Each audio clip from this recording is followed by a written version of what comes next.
नमस्कार प्रिय दर्शकों, आज एक बार पुनः आप सभी के सामने एक ज्ञानवर्धक और एक प्रेरणादायक कहानी लेकर हाजिर हुए हैं।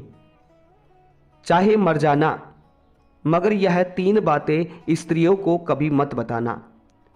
दर्शकों, आज की ये कहानी बड़ी ही ज्ञानवर्धक और बहुत ही रोचक है।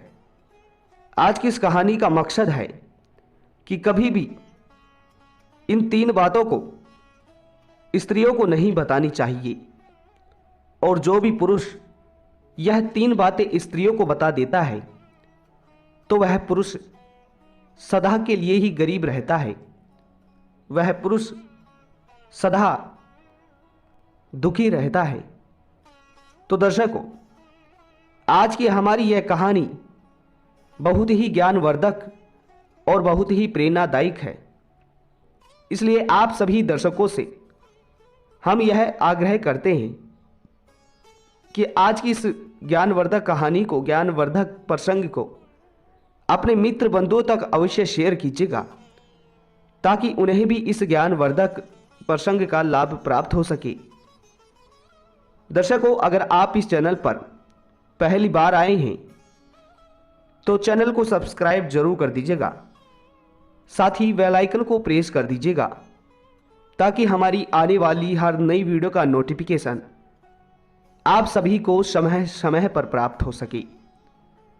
तो दर्शकों, आइए आपका ज़्यादा समय बर्बाद ना करते हुए आज की इस कहानी को शुरू करते हैं। चाहे मर जाना, मगर यह 3 बातें स्त्रियों को भूलकर भी मत बताना। दर्शकों, प्राचीन समय की बात है। एक नगर में एक राम गोपाल नाम का एक व्यक्ति रहा करता था। राम गोपाल मन से बहुत भोला था और बहुत ही सीधा साधा और बिन पापी था। उसने अपने जीवन में कभी किसी भी प्रकार का पाप नहीं किया था। दर्शकों, राम गोपाल की जो पत्नी थी वह थोड़ी बुलक्कड़ स्वभाव की थी, और राम गोपाल के छोटे छोटे 2 बच्चे भी थे। प्रिय दर्शकों, राम गोपाल अपनी पत्नी से किसी भी प्रकार की किसी भी बात को नहीं छुपाता था, और राम गोपाल अपने घर में केवल अकेला ही कमाने वाला था। प्रिय दर्शकों, जिस नगर में राम गोपाल रहा करता था, उस नगर में सबसे गरीब केवल राम गोपाल ही था। उसके अलावा उस पूरे नगर में कोई भी गरीब नहीं था। दर्शकों, इसलिए हर कोई राम गोपाल की पत्नी का और राम गोपाल का गरीब होने के कारण मजाक उड़ाया करते थे। प्रिय दर्शकों, राम गोपाल अपने ही गांव में जो बड़े बड़े सेठ थे उनके यहाँ नौकरी किया करता था, और उनकी गायों को चराता था, उनकी भैंसों को चराता था।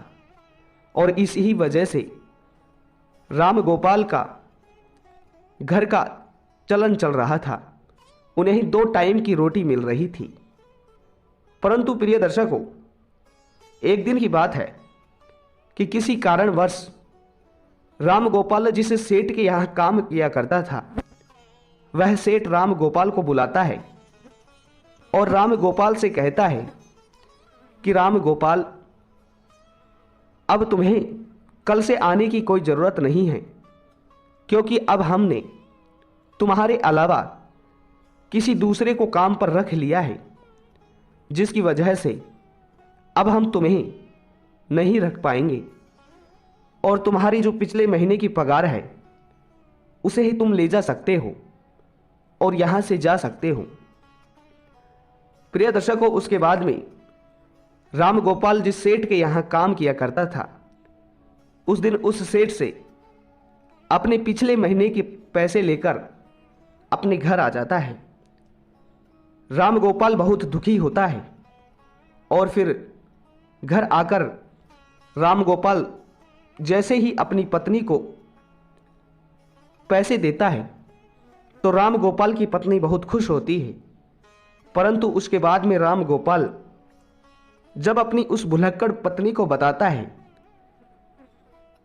कि अब मेरी नौकरी छूट चुकी है, अब कल के बाद मैं कहीं नहीं जाऊंगा, तो दर्शकों उसके बाद में, उस दिन के बाद राम गोपाल अपने घर में ही रहता है, क्योंकि राम गोपाल के पास अब कोई काम नहीं बचा था। उसके बाद में देखते ही देखते कई दिन बीत गए, परंतु राम गोपाल को कोई काम नहीं मिल रहा था और घर में रखे हुए जो पैसे थे जो उसे उसके सेठ ने दिए थे, वह पैसे भी धीरे धीरे खर्च हो रहे थे। उसके बाद में राम गोपाल इस बात को सोचने लगता है कि अब हमारे घर का चाल चलन कैसे चलेगा। हमारे घर में कमाने वाला केवल मैं अकेला हूं और मुझे कुछ ना कुछ तो करना होगा, वरना इस तरह तो हम भूखे मर जाएंगे। दोस्तों, इस प्रकार देखते ही देखते कई दिन बीत गए और फिर एक ऐसा समय आ जाता है जब राम गोपाल के घर में खाने के लिए एक दाना भी नहीं बचता है। फिर राम गोपाल बहुत ज़्यादा उदास हो जाता है और मन ही मन अपने आप को कोसने लगता है। और फिर एक दिन की रात तो राम गोपाल को अपनी पत्नी और अपने बच्चों के साथ भूखा ही सोना पड़ा। और फिर जैसे ही दूसरे दिन सवेरा हुआ तो राम गोपाल अपने घर से थोड़ी ही दूर एक जंगल में जाता है और जंगल में लकड़ियां काटने के लिए जाता है। तो राम गोपाल जैसे ही जंगल में लकड़ियां काटने के लिए जाता है तो राम गोपाल को एक संत दिखाई देते हैं। जैसे ही राम गोपाल को संत दिखाई देते हैं तो वह राम गोपाल संत के नजदीक जाता है और फिर संत राम गोपाल को देखकर अपनी आंखें खोल लेते हैं। दर्शकों, राम गोपाल उस विद्वान संत को प्रणाम करते हैं और प्रणाम करने के बाद में उनके पैरों में गिर जाता है और कहता है कि हे पितामह, हे गुरुदेव, मेरे घर में खाने पीने के लिए दाना नहीं है, मेरे बीवी और बच्चे भूखे मर रहे हैं। कृपा करें और आप मुझे कोई ऐसा सुझाव दे जिसकी वजह से मेरा घर ठीक तरीके से चल सके। दर्शकों, इस प्रकार विनती करने के बाद में वह संत राम गोपाल की ओर देखता है और वह संत राम गोपाल की ओर देखकर यह पाता है कि वह बहुत ही नापापी है। उसने अपने जीवन में आज तक पाप नहीं किया है और बहुत ही सीधा साधा स्वभाव का है। उसके इस स्वभाव को देखकर वह विद्वान साधु राम गोपाल से कहता है कि राम गोपाल, मैं तुम्हें आज ऐसे एक पेड़ के बारे में बताने वाला हूं। अगर उस पेड़ के नजदीक जाकर तुम उस पेड़ से जो भी मांगोगे तो वह पेड़ तुम्हें लाकर देगा, और अगर उस पेड़ का एक छोटा सा भी भाग, छोटी सी भी लकड़ी तुम तोड़ लेते हो, काट लेते हो, तो वह सोने में बदल जाएगी और इस तरह तुम अपने घर को चला सकते हो, अपने घर की गरीबी को दूर कर सकते हो। दर्शकों, इस प्रकार कह देते हैं, मगर संत राम गोपाल को यह भी बताते हैं कि अगर तुमने इस बात को अन्य किसी आदमी को बताई तो उस दिन के बाद से ही वह पेड़ तुम्हें किसी भी प्रकार की कोई वस्तु नहीं देगा और तुम्हें सब कुछ देना बंद कर देगा। प्रिय दर्शकों, उसके बाद में राम गोपाल तो सीधा साधा था और राम गोपाल उस साधु के द्वारा बताए गए उस पेड़ के नजदीक जाता है और पेड़ के नजदीक जाकर राम गोपाल को सबसे पहले अपने बीवी और अपने बच्चों की याद आ गई और फिर राम गोपाल सबसे पहले उस पेड़ से, उस वृक्ष से एक बोरी चावल मांगता है। जैसे ही राम गोपाल उस वृक्ष से एक बोरी चावल मांगता है तो झट से ही ना जाने कहां से एक बोरी चावल राम गोपाल के सामने आ जाते हैं। फिर राम गोपाल उस एक बोरी चावल को ले जाता है घर, और घर ले जाकर अपने बीवी और बच्चों को चावल खिलाता है और भरपेट भोजन करते हैं। प्रिय दर्शकों, उस दिन राम गोपाल ने अपनी पत्नी को यह नहीं बताया था कि मैं यह चावल कहां से लाया हूं, परंतु फिर जैसे ही राम गोपाल दूसरे दिन उस वृक्ष के पास जाता है तो राम गोपाल उस वृक्ष से 5 सोने की मुद्रिकाएं मांग लेता है। और जैसे ही राम गोपाल मांगता है तो वह वृक्ष झट से राम गोपाल को 5 सोने की मुद्रा दे देता है, और राम गोपाल 5 सोने के सिक्के पाकर खुश होता है और खुश होता हुआ अपने घर को जाता है। घर जाकर राम गोपाल अपनी पत्नी को वह 5 सोने के सिक्के देता है तो राम गोपाल की पत्नी भी बहुत खुश होती है। और उसके बाद में राम गोपाल अपनी पत्नी को सारी बातें बता देता है, क्योंकि राम गोपाल की पत्नी ने जैसे ही राम गोपाल के हाथ में 5 सोने के सिक्के देखे तो वह राम गोपाल से पूछने लगी कि आखिर तुम यह कहां से लाए हो। तो राम गोपाल अपनी पत्नी को सारी बातें बता देता है। दर्शकों, उसके बाद में राम गोपाल अपनी पत्नी से कुछ नहीं छुपाता है, मगर राम गोपाल को इस बात का भी पता था कि उसकी पत्नी भुलक्कड़ स्वभाव की है। वह सारी बातें अपनी पड़ोसियों को बता देती है, जो भी उससे पूछता वह उसे बता देती है। लेकिन उस बात को भूलकर राम गोपाल अपनी पत्नी को सारी बातें बता देता है। दर्शकों, उसके बाद में देखते ही देखते कई दिन बीतते रहे। राम गोपाल इसी ही तरह हर रोज 5 सोने के सिक्के उस वृक्ष से मांग कर लाने लगा। और फिर एक दिन की बात है, जब राम गोपाल अंत में उस वृक्ष से हजारों सोने के सिक्के मांग लेता है, और जैसे ही राम गोपाल मांगता है तो झट से एक बोरी भरकर राम गोपाल के सामने सोने के सिक्के आ जाते हैं। तो राम गोपाल उस एक बोरी सोने के सिक्कों को अपने बैल की पीठ पर रखकर अपने घर ले जाता है। दर्शकों, वह सोने के सिक्के पाकर और उस विद्वान संत का आशीर्वाद पाकर राम गोपाल देखते ही देखते बहुत धनवान हो गया।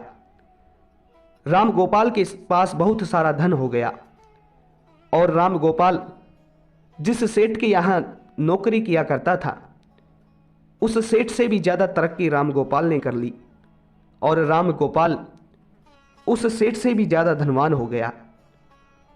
दर्शकों, यह देखकर राम गोपाल के सारे गांव वाले दंग रह गए, और वह सब सोचने लगे कि आखिर यह भुलक्कड़ स्वभाव का राम गोपाल इतना धनवान क्यों हो रहा है। दर्शकों, राम गोपाल से अगर कोई भी इस बात को पूछता कि तुम आखिर इतनी जल्दी धनवान क्यों हो रहे हो, तो राम गोपाल किसी को सच नहीं बताता था, क्योंकि राम गोपाल को उस विद्वान साधु ने किसी को बताने के लिए मना किया था। परंतु वे लोग राम गोपाल को छोड़कर राम गोपाल की पत्नी से इस बात को पूछने लगे। तो दर्शकों, आपको तो पता ही है कि राम गोपाल की जो पत्नी थी वह भुलक्कड़ स्वभाव की थी, उसके मन में कोई बात नहीं छिपती थी। तो राम गोपाल की पत्नी सारी बातें उन गांव वालों को बता देती थी कि आखिर मेरा पति कहां से धन लाता है। तो राम गोपाल की पत्नी सारी बातें उनको बता देती है, और देखते ही देखते राम गोपाल जब एक दिन उस वृक्ष के पास फिर से धन लेने के लिए जाता है तो वह वृक्ष राम गोपाल को धन नहीं देता है। राम गोपाल कई बार उससे मांगता है, मगर राम गोपाल के मांगने पर भी वह वृक्ष राम गोपाल को कुछ नहीं देता है। तो दर्शकों, उस दिन राम गोपाल फिर से अपने घर आ जाता है और इस चीज के बारे में ज्यादा नहीं सोचता है। मगर जब राम गोपाल दूसरे दिन पुनः उस वृक्ष के पास जाता है तो उस दिन भी राम गोपाल कई घंटों तक उस वृक्ष से मांगता ही रहता है, मगर उसे कुछ भी प्राप्त नहीं होता है। फिर राम गोपाल निराश होकर और सोचता हुआ अपने घर आता है। तो राम गोपाल अपने घर आकर अपनी पत्नी से कहता है कि भाग्यवान, आज मैं वृक्ष के यहां जाकर आया हूं, मगर वृक्ष से आज मैंने जब धन मांगा तो मुझे वृक्ष ने कुछ नहीं दिया। कहीं तुमने किसी को उस वृक्ष के बारे में बता तो नहीं दिया। तो दर्शकों, राम गोपाल की पत्नी बुलहक्कड़ स्वभाव की थी। वह अपने मन में किसी भी प्रकार की बात नहीं छिपाती थी और इसमें कोई संदेह नहीं है। तो राम गोपाल की पत्नी राम गोपाल से कहती है कि पिया जी, जब मुझसे गांव वालों ने पूछा कि इतना सारा धन तुम्हारे पास कैसे आ रहा है, तो मैंने उन सब को बता दिया। दर्शकों, अपनी पत्नी के मुख से यह बात सुनकर राम गोपाल समझ जाता है कि हो ना हो यह सारी करतूत मेरी ही बीवी की है। दर्शकों, उसके बाद में राम गोपाल अपनी पत्नी को बहुत डांटता है और फिर इसी ही तरह दिन बीतते रहते हैं। कई दिन बीत जाते हैं। राम गोपाल के पास जो धन था वह सारा धन खर्च हो जाता है और देखते ही देखते राम गोपाल फिर से अमीर से गरीब होने लगता है। रंक से रंक और भी रंक बनता जाता है और देखते ही देखते फिर से राम गोपाल की वही स्थिति आ जाती है कि राम गोपाल के घर में खाने के लिए दाना नहीं बचता है। तो दर्शकों, एक दिन जब फिर से राम गोपाल की पत्नी और राम गोपाल और उसके बच्चे रात को भूखे सोते हैं तो राम गोपाल अपनी पत्नी को कोसने लगता है और अपनी पत्नी से कहता है कि बुलहक्कड़, ये सब तुम्हारी वजह से हो रहा है। अगर मैं तुम्हें ना बताता तो आज हमें यह बुरे दिन नहीं देखने पड़ते। इस प्रकार राम गोपाल अपनी पत्नी से कहता है। मगर दर्शकों, कहते हैं कि जब पछताने से का होए, जब चिड़िया चुग गई खेत। तो इस प्रकार राम गोपाल अपनी पत्नी से कहता है, मगर वह बहुत लेट हो चुका होता है। दर्शकों, फिर एक दिन राम गोपाल उस संत को ढूंढने के लिए फिर से जंगल में जाता है, मगर राम गोपाल को वह संत, वह विद्वान साधु उस पूरे वन में, पूरे जंगल में नहीं मिलता है।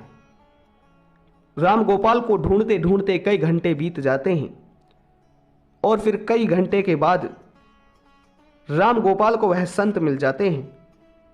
संत मिलते ही राम गोपाल उन संत के चरणों में गिरकर रोने लगता है, गिड़गिड़ाने लगता है और कहता है कि हे पितामह, हे गुरुदेव, आखिर मुझसे ऐसी कौन सी भूल हो गई है जिसकी वजह से आप मुझसे रूठ गए हो। आप ही मेरे दाता हो और आप ही मेरे विधाता हो। हे विधाता, आप मेरी भूल को माफ करें और जो भी मुझसे भूल हुई है उसे आप माफ करें, क्योंकि मेरी एक भूल के कारण आज मेरे बच्चे भूखे सो रहे हैं, मेरी संतान भूखी सो रही है।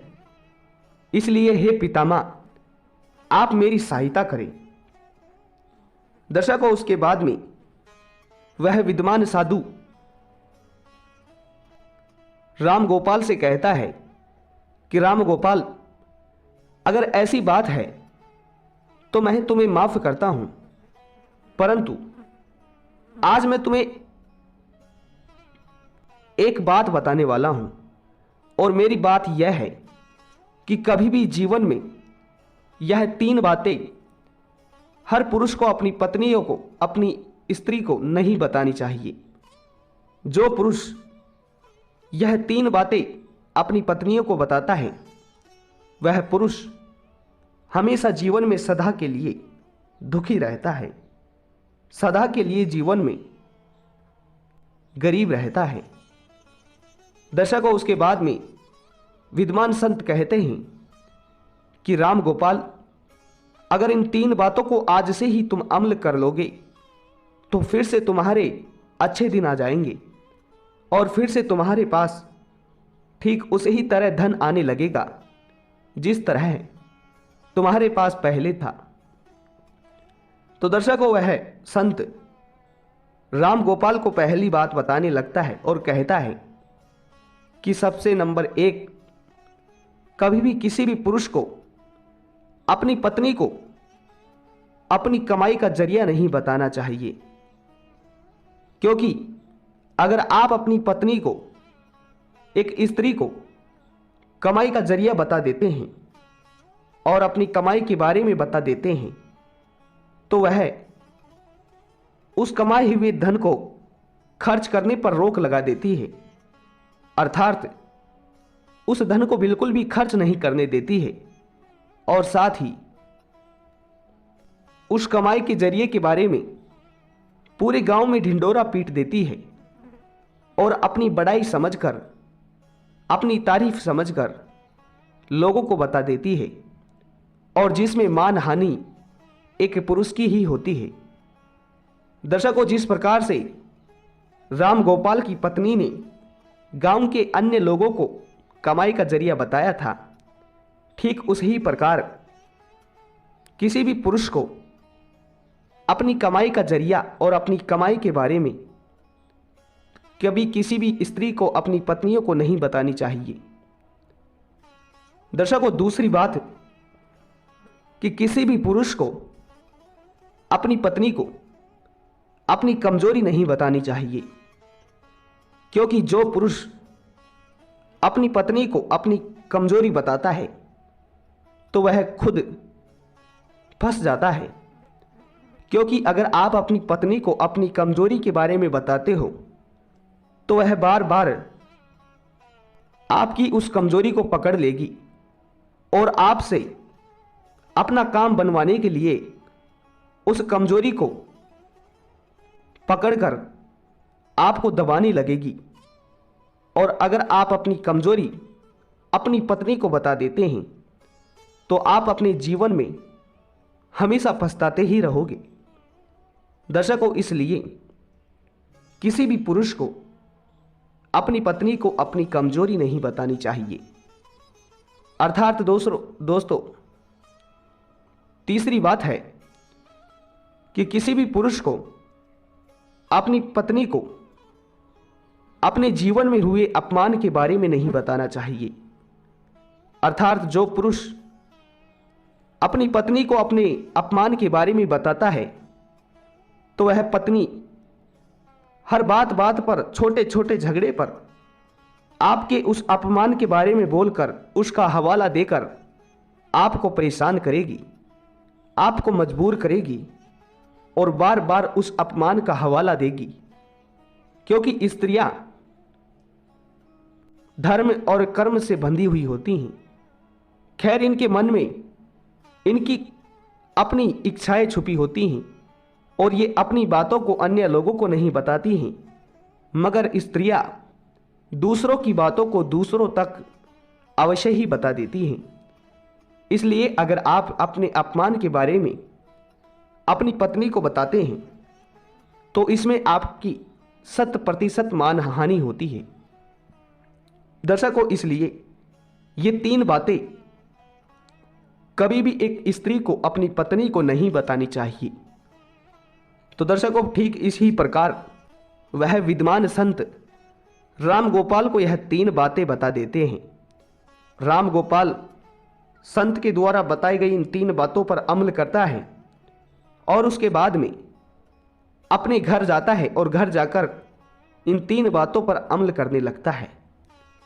दर्शकों, फिर देखते ही देखते पुनः राम गोपाल के वही अच्छे दिन आने लगते हैं, मगर उसके बाद से राम गोपाल उस विद्वान संत के द्वारा कहीं इन 3 बातों पर अमल करने लगता है और अब अपनी पत्नी को वह यह 3 बातें नहीं बताता है और राम गोपाल फिर से रंक से राजा बन जाता है। तो दर्शकों, इस प्रकार यह 3 बातें स्त्रियों को नहीं बतानी चाहिए। यह कहानी आप सभी को कैसी लगी कमेंट बॉक्स में जरूर बताइएगा। साथ ही उम्मीद करते हैं कि आप सभी दर्शकों को हमारी आज की यह ज्ञानवर्धक और प्रेरणादायक कहानी पसंद आई होगी। अगर यह कहानी आप सभी को पसंद आई हो तो वीडियो को लाइक और चैनल को सब्सक्राइब, साथ ही बेल आइकन को प्रेस जरूर कीजिएगा ताकि हमारी आने वाली हर नई वीडियो का नोटिफिकेशन आप सभी दर्शकों को समय समय पर प्राप्त हो सके और सबसे पहले प्राप्त हो सके। तो दर्शकों, उम्मीद करते हैं कि वीडियो आप सभी को पसंद आया होगा। मिलते हैं अगली वीडियो में और एक नए ज्ञानवर्धक प्रसंग के साथ। तब तक अपना ख्याल